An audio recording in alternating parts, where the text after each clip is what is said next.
afternoon, my friends. Grim here. I hope you're doing very well today. Welcome to another spoiler video, this one featuring Boseiju, Who Endures, and yes, I'm very late to the party on this one. What can I say?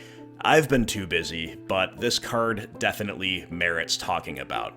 Everybody's talking about it, so I actually won't belabor the point in terms of just how good I think it will be generally and what makes it good. We'll touch on that briefly to begin, but then I'm going to spend a little bit more time digging into exactly how it fits into mid-range and why specifically into Rock and Jund, and some considerations, both with the card and against the card, deck building, play patterns, all of the rest. So I'm also going to try to keep the video on the shorter side. We'll see if I succeed or fail in that endeavor.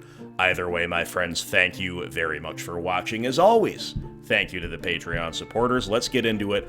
Why is Boseiju Who Endures going to be talked about and played so much in the coming weeks? Let's find out. Alright, my friends, so Boseiju Who Endures is a legendary land that enters untapped and makes green mana, and also has the channel ability for 1 generic and 1 green. You discard Boseiju, you destroy target artifact, enchantment, or non-basic land an opponent controls. That player may then search their library for a land card with a basic land type. Note, not just basic land with a basic land type so you can get shock lands, etc. Put it onto the battlefield, then shuffle. This ability can be reduced by 1 generic mana for each legendary creature you control. So what we have here is a disenchant plus with an assassin trophy plus of a downside, right? However, this, and that sounds kind of bad, that sounds kind of bad, but consider that kind of bad spell in the context of being modal, and the other half of the card is an untapped land that makes green. And then it becomes totally nuts, because the opportunity cost of running this is so low that it is unreal, especially for that first copy, where you'll never run afoul of the legendary rule. Not that the legendary rule's that big a deal here. Of course, you can play one early on and then discard multiples for that channel ability, but let's just say for the sake of argument it's not the right move. Well, the opportunity cost is pretty low. You need to deploy lands anyway to cast your spells. What's the big deal? That, my friends, is why everybody is saying Boseiju is going to be seen across a dozen, 2 dozen more known well-founded archetypes in Modern, and I'm sure in many other formats as well. I happen to agree with that.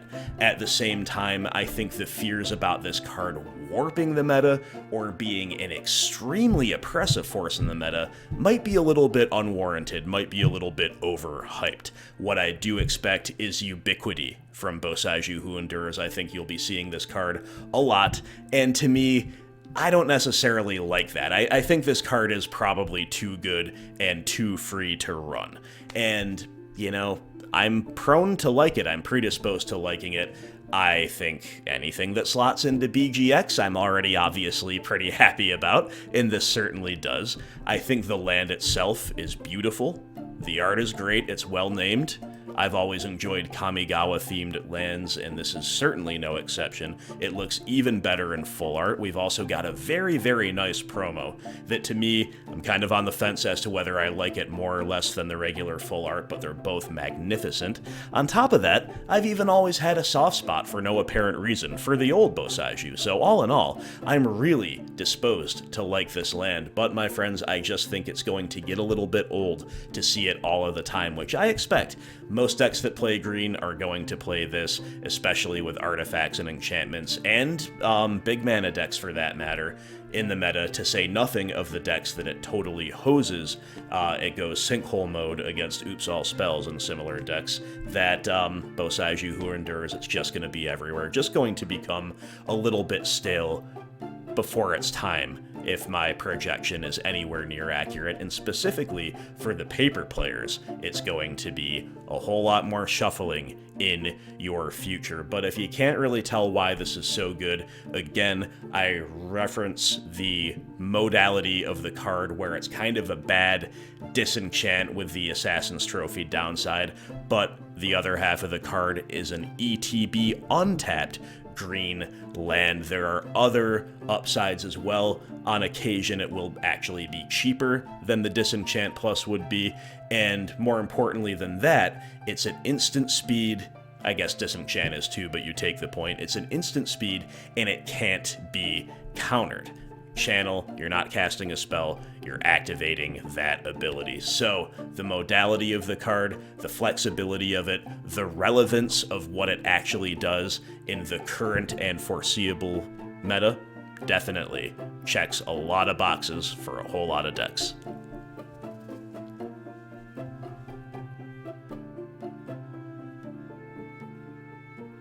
Alright guys, so let's begin talking about BG the Rock, good old Golgari Midrange, and the question is not do we or do we not play Boseiju, the question is how many do we play and instead of what.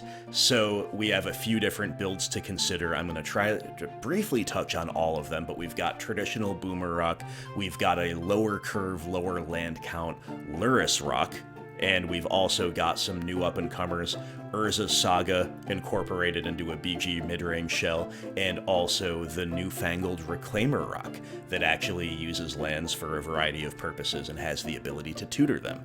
So, just to briefly get into it, the first thing I would look at, whatever list I was on, is my color requirements, because as good as it is to have utility lands and lands that are kind of modal spells, you also have to really make sure that you're casting your spells, so do not exclude, for example, necessary black sources in order to include Boseiju. But if you have colorless lands in your deck already, like Field of Ruin, that might be one of the first places to look.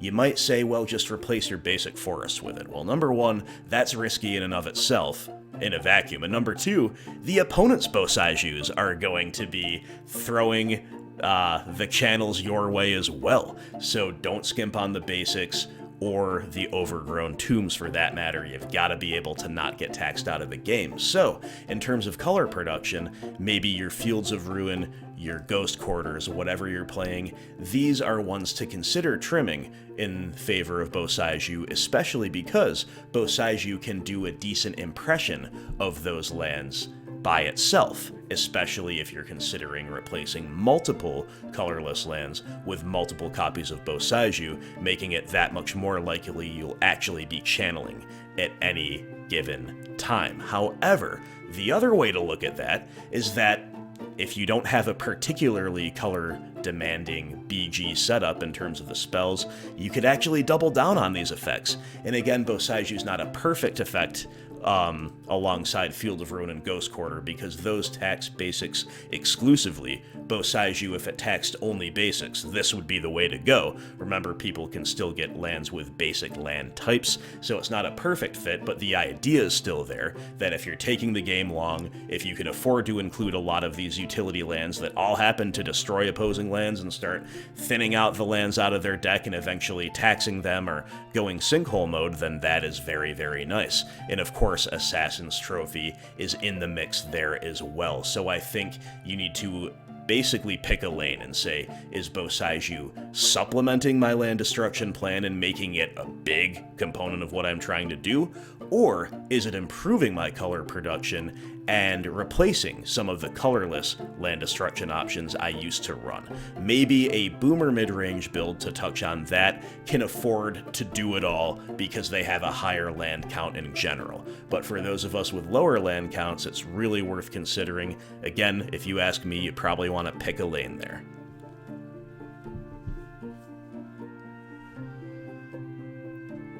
Now, no matter what type of rock deck you're running, you do have the ability to run a card that's seen fringe play that is definitely playable, even if it's not always among our very best options for this type of slot, in the form of Witherbloom Command. And Witherbloom Command lets you abuse the channel ability. You get to pick the land back up, do it again, and in fact, one of Witherbloom Command's modes in itself can destroy low curve, at least, artifacts or enchantments, thus forming kind of a build-your-own Force of Vigor, while being extremely modal with both halves of the cards that have come together to be that Force of Vigor. Boseiju, again, a spell and a land as you need it. Witherbloom Command, a modal spell with 4 different modes, so it's something worth thinking about.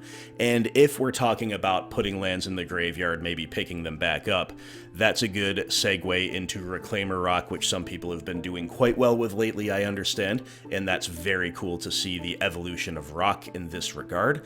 Elvish Reclaimer, an undoubtedly powerful card, and it's just synergistic with Boseiju at the baseline, a card that you're discarding from your hand with that channel ability. Well, if nothing else, it's going to grow Reclaimer, but also depending on the utility you have at your disposal in the land base, you can do all kinds of fun stuff with Reclaimer and Boseiju. You can tutor it up, put it onto the battlefield, maybe bounce it with a bounce land, something like that. The sky is the limit, and there will be a point where a critical mass of lands is reached in the modern pool. Maybe this isn't quite it yet, but eventually we're going to get there, where it becomes more sensible, more powerful to go all in on a lands type of strategy with mid-range efficiency and disruption backing it up.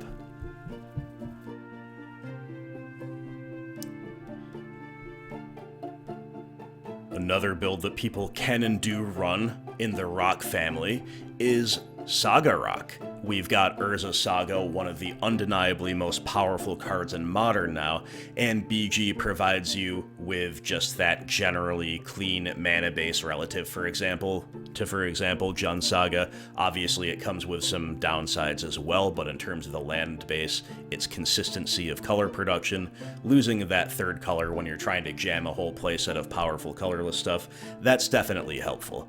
And how can this benefit with Boseiju? Well, number one, it just makes your land base obscenely powerful overall. Number two, against opposing Urza Sagas, it helps you break the symmetry. Your sagas keep up with their sagas, but your Boseijus can wreck their sagas, especially in response to this first trigger on Urza Saga. That's very, very mean.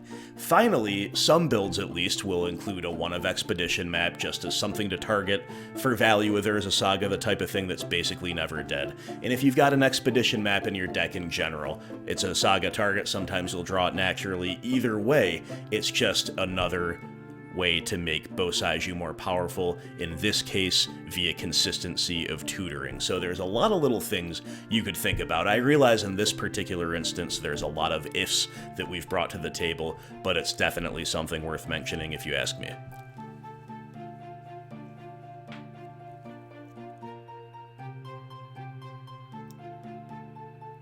So how many copies of Boseiju should Rock play? Well, number one, it depends on which kind of sub-variant of Rock, the ones that I just outlined, or something else altogether, you yourself are playing. That will affect context greatly here. Number two, as I'm not playing myself anymore, at the moment anyway, I don't have a stock list that I've been running. I don't know if I'm a Lurrus Rock player or what kind of a Rock player I'd be at this exact moment. So it's definitely going to be contingent upon your exact list, not only the broad structure of it, but the specific color demands of it. Don't skimp on your colors. Boseiju should help you not skimp on your colors. It's another colored source that does all kinds of awesome things as well. But I would say no matter what your circumstances are from the ones I just outlined, 1 is mandatory. 1 of minimum Boseiju in any BG Rock deck, in my opinion. I think up to 3 for testing is totally reasonable. Don't really see us having a full playset, especially with the decks being predominantly black-based in terms of the color demands. Maybe 2 is what I would play on day 1, had I access to the cards and were I playing. The second copy seems really, really reasonable because, let's face it, on Rock, we're often holding up answers anyway, so the notion that we'll be caught, with a second copy in hand, it's really going to screw us, I don't think it's particularly likely with only 2. Again, you're just kind of playing pat, draw, go, holding up a disenchant. Much better, I might add, than just drawing another dead land. Alright guys, so that's what the deal is with Rock as far as I see it, but what about Jund? Well, The first thing to talk about with Jund is good old Wrenn 6, one of the top cards in most formats that it's legal in under any circumstances, and it just got a lot more powerful alongside Boseiju, because now we're talking. Now we're talking. The kind of moderate use case of this is that you get to pip an enchantment or an important artifact early on in the game, and then later on, when you've kind of run out of land drops, well, you get to pick it back up with Wrenn. And then you can make your land drop as needed, or you can do it again.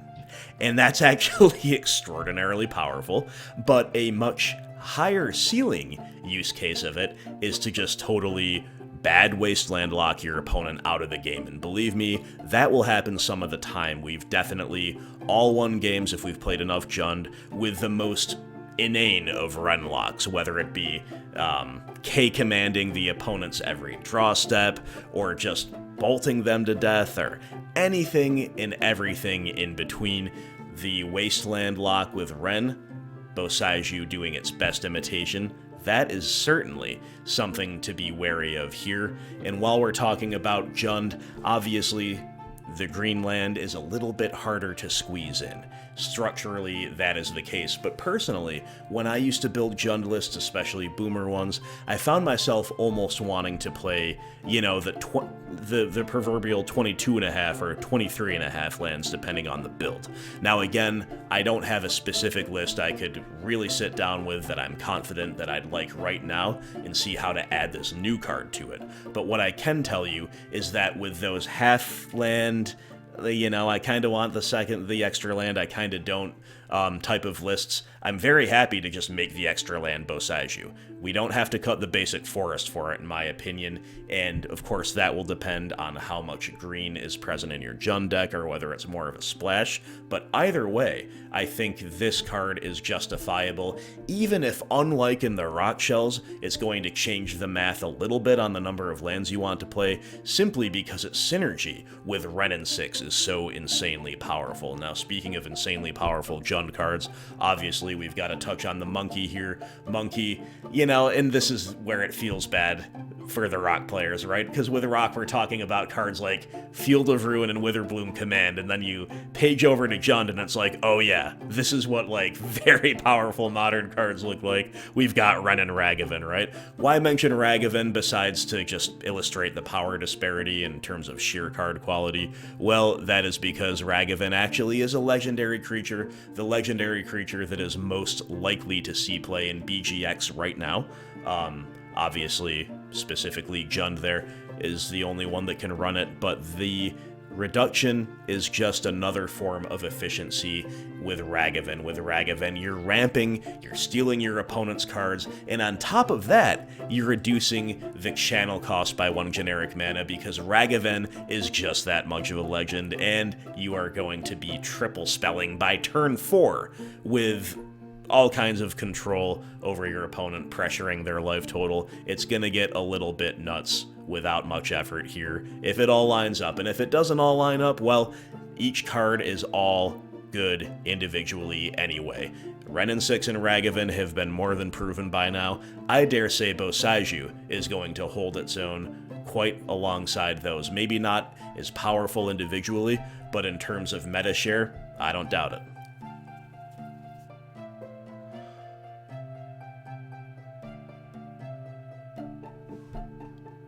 Alright friends, so I talked for longer than intended. What else is new about the merits of Boseiju in Jund, and of course in Rock, but just briefly here at the end, I have to kind of reel it in, because I think the card obviously rocks, obviously Junds. Again, I say it's a minimum 1 of, definitely got room for 2+ in Rock. In Jund, it's going to depend a little bit more on your color requirements, right? I might just stick with 1 to start, but wouldn't surprise me if it's correct to play 2. Anyway, the thing I have to reel in expectations on, though, is that while it's a clean, good, and nearly mandatory fit in mid-range decks, it's actually probably going to be just as much, if not more so, those things in other more linear decks, because with us, it's just another form of interaction that is there when we need it, otherwise it's a land, and then we have the upsides with Wrenn and Ragavan and Witherbloom and so forth, right? But with other decks, they are executing a linear plan, and this is a free roll way to protect that linear plan, or, as we can, to just curve out normally as though they're not in need of any kind of help, which sometimes they won't be, right? The onus is on the interactive player to find solutions to the linear problems. So if we don't have those solutions, Boseiju is not a nature's claim or something rotting in their hand. It's an untapped land that allows them to accelerate right out of the gates, but if they need the out, they've got the out, right? So things to keep in mind are, like I said earlier, don't skimp on your basic lands, or at least on your basic land types. Maybe to go back to the rock example, if you find yourself really squeezed for slots, want to maximize utility, and you kind of have to trim a forest or something, or you feel you have to, maybe consider playing a third Overgrown Tomb instead of a Blooming Marsh or a Fetch Land or whatever it's going to be, just so you don't get got by opposing Boseijus, because people, again, I think are going to be playing this all the time. The other thing to take away from this, my friends, is to reduce even further our reliance on static hate pieces. Those who have seen my channel for a long time know that I have always advocated against Damping Sphere, Alpine Moon, Blood Moon, it's Chalice of the Void, cards like this in BGX. Not that there's no room for them ever, right? But that more often than not, it's going to be incorrect to play them. More often than not, it's going to be correct to play hate cards that turn sideways and attack, or hate cards that deplete, or hate cards that do anything besides sit on the field as a static hate piece. They do not synergize well in a broad structural sense with a BGX mid-range plan, and they just got even worse with Tron and Titan and other linear green decks packing Boseiju Who Endures as a matter of course. Now, as always, guys, this is just my opinion. Even when I was playing frequently, this was just my opinion. I'm prone to missing things. Maybe I got something wrong. Maybe you'd like to add a little bit of something here.